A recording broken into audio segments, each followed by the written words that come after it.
Okay, so good day my fellow taong bayan mga ka-Seymour. At ngayon po papag-usapan natin yung waiver ng pag-attend po ni FPRRD dun sa confirmation of charges niya. Okay, so ang pinaka-latest po dito is nag-grant naman po or ginrant po ng ICC yung waiver ni FPRRD. Pero para po may idea talaga kayo kung ano yung nangyari dito is tingnan po natin tong actual letter po or yung actual request po na sinubmit ni FPRRD doon sa ICC. Okay, so ang sinulat po ni FPRRD is ito po, I, Rodrigo Roa Duterte, wish to waive my right to attend the hearing on the confirmation of charges currently fixed for 23 to 27 February 2026. I understand the consequences of my waiving this right, which has been thoroughly explained to me by my counsel, and I trust him and his team to challenge the sufficiency of the prosecution's evidence on my behalf. I do not wish to follow these proceedings from outside the courtroom through the use of communications technology. An original copy of this waiver and my signature is in the hands of my lawyers. My reasons are as follows. So, i-clarify ko lang din po, itong mga green highlights dito, these are my own personal highlights kasi pinost ko rin po to dun sa Facebook page ko eh. Okay, para klaro lang po tayo kasi baka isipin nyo sa FPRRD po yung nag-highlight. Hindi po sa FPRRD to kundi ako lang po ang nag-highlight nito kasi I personally believe na ito yung iilan sa mga importanteng kailangan natin ma-take note talaga in relation to this waiver of rights na letter po ni FPRRD. Okay, so going back, I do not recognize the jurisdiction of the International Criminal Court over my person. So alam naman po natin na 'di ba kung paano pinadala si FPRRD dun sa The Hague, and I've already discussed that issue previously in my previous videos and somewhat related din po to doon sa last video ko yung tungkol kala Senator Bato and Bongo kasi more or less dapat same naman yung procedure pagpadala kay FPRRD. Nonetheless, since nandun na po si FPRRD, ang sinabi niya nga po is I do not recognize the jurisdiction of the International Criminal Court over my person. I am a Filipino citizen forcibly pushed into a jet and rendition to The Hague in the Netherlands in flagrant contravention of my country's constitution and of national sovereignty. So again, I have explained this already. So panoorin nyo na lang po dun sa last video ko para mas maintindihan nyo talaga yung mga legal nuances as to this issue. So continuing po, my kidnapping was facilitated by the office of the incumbent president of the Philippines with a plane specially chartered for this purpose. The claim that I oversaw a policy of extrajudicial killings is an outrageous lie. These claims have been peddled by my political opponents for many years, and as my nation knows, they are based on the word of individuals whose credibility has been thoroughly discredited. So, I'm sure kayo po, my fellow taong bayan, may sarili kayong mako-comment dito itong sa whose credibility has been thoroughly discredited. Okay, so anyway, continuing, I do not wish to attend legal proceedings that I will forget within minutes. I am old, tired, and frail. So this part po, this is related dun sa mga sinasubmit nila Attorney Kaufman in relation dun sa interim release na FPRRD, di ba, na because of his health, deteriorating health, and his old age ay hindi na siya flight risk. So somewhat related to siya dun.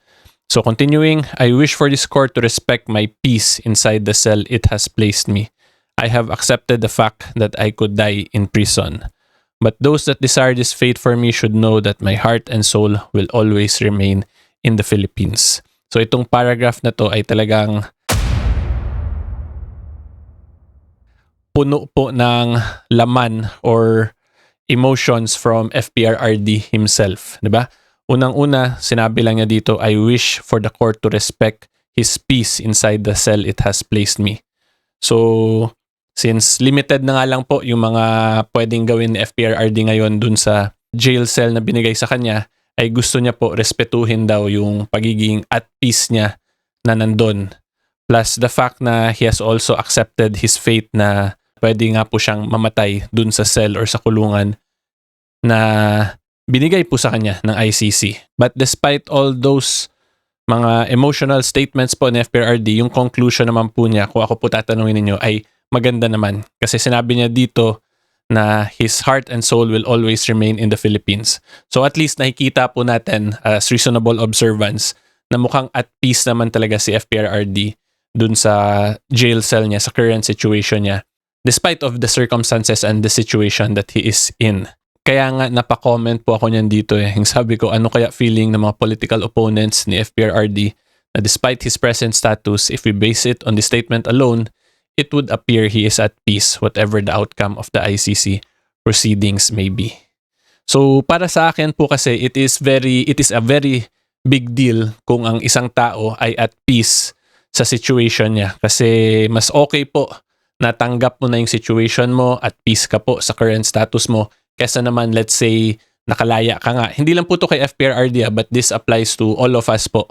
Example, nakalaya po tayo, may trabaho tayo, ganyan, pero stress naman tayo sa buhay, wala tayong peace in our minds and in our hearts, ay parang wala din pong kwenta yung pagiging malaya natin or pagiging buhay natin kung yun nga, hindi tayo at peace with ourselves. So, yan lang po ang masasabi ko. Maganda to na at least at peace naman si FPRRD, tanggap na niya yung outcome and that he even accepted his mortality also and his possible eventual death pag nag-proceed talaga tong proceedings. Kasi alam naman natin na yung minimum nito will take at least 8 years to 10 years ng ICC proceedings. So yung conclusion po na binigay niya, I am proud of my legacy and of my service to my countrymen around the world.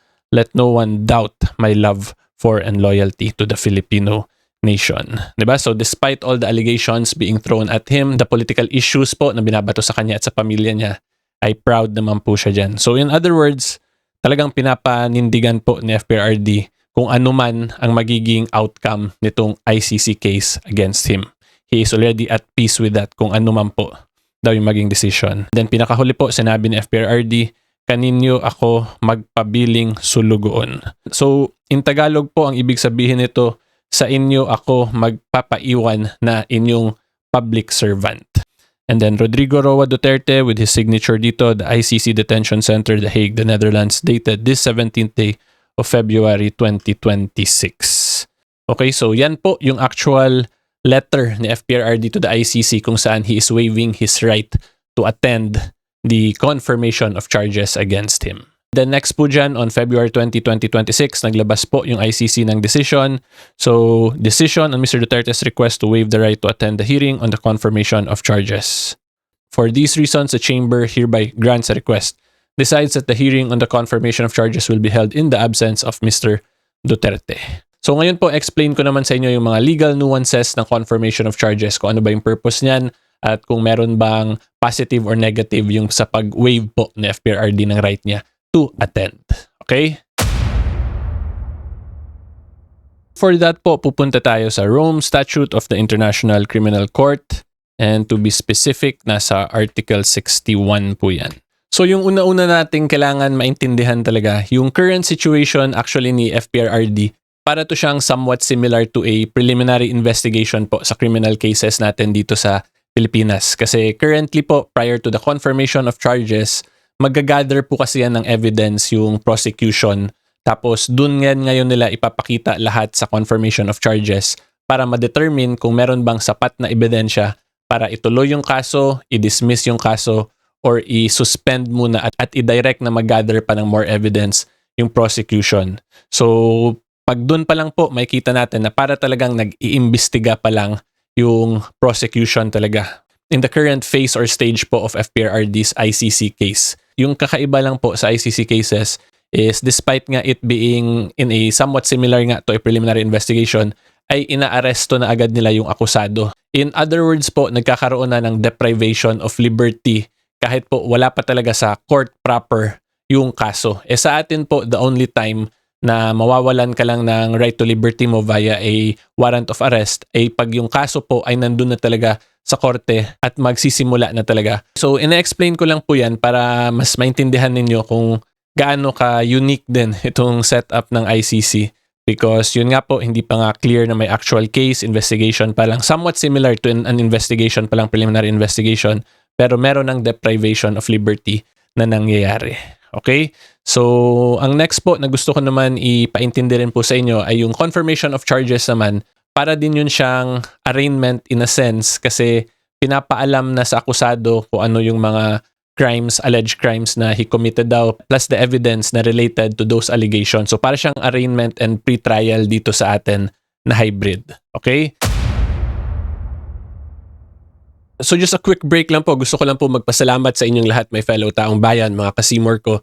because we have recently crossed the 380,000 subscriber mark po. So thank you very much po sa lahat ng nag-subscribe, and of course thank you in advance po sa mga magsasubscribe pa lang. And tandaan po ninyo, pag sa YouTube po kayo mag-subscribe, 100% free po yan. So hopefully po you can consider subscribing, and of course i-like din po mismo yung video na to. Okay, so ngayon po tuloy tayo sa discussion. So yung mga mangyayari po talaga sa hearing is ito po, number 5. At the hearing, the prosecutor shall support each charge with sufficient evidence to establish substantial grounds to believe that the person committed the crime charge. The prosecutor may rely on documentary or summary evidence and need not call the witness expected to testify at the trial. So kung makita po ninyo, substantial grounds pa lang to believe na yung akusado daw ay yung nag-commit nung crime na ina-allege nila. So, okay, so hindi pa po yan mataas na evidentiary requirement. Kasi when you say substantial po kasi that means na any reasonable person, pag titingnan yung ebidensya ay mukhang yung akusadong pinangalanan ay yung nag-commit talaga ng alleged crime na yon. Yun lang po yung kailangan ma-establish dyan. Hindi po yan kailangan ma-establish pa ng beyond reasonable doubt.